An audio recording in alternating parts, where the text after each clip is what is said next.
Guys, mag-unbox tayo ng Qdor Tiger. Dumating na siya. Sa mga nag-pre-order, pwede na i-pick up yung unit sa biyana nila. Ayun.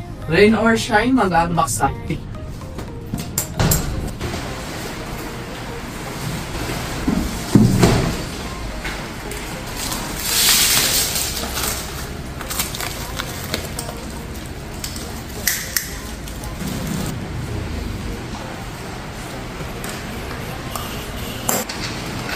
Thank you sa 2,000 watchers, viewers. 2,000 na pala. Bilis dumami ah.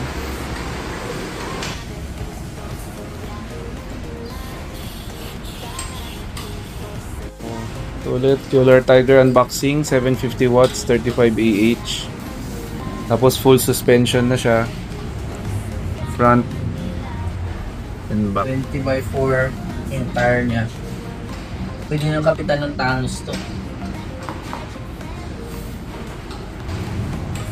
Natanong ni Sir Mark kung magkano raw yung Qdor Tiger. Qdor Tiger nasa 145,000.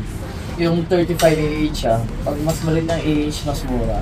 Pero pwede kayo mag-pre-order. Nasa 125 lang pag pre-order. Naka half twist throttle siya. So ito yung battery. May indicator din. Aside dun sa LCD na indicator din. Chargers pa, pwede rin. Kunin na lang. Pwede pinark nyo sa mga offices.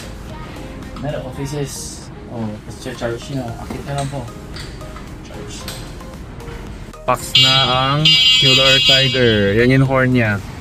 Guys, bali na-unbox na natin na si Qdor Tiger. Ang specs niya is 48 volts, 70 watts, 35 AH yung battery. And then naka-hydraulic na, full suspension. Naka-NFC startup. Yan.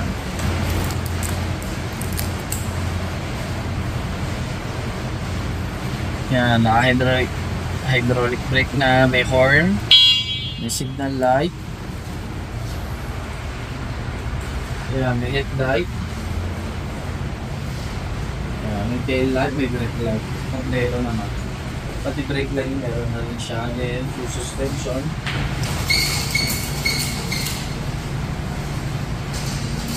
Kasi na lang kayo dito sa biyahe, MNL, to test ride itong unit na to.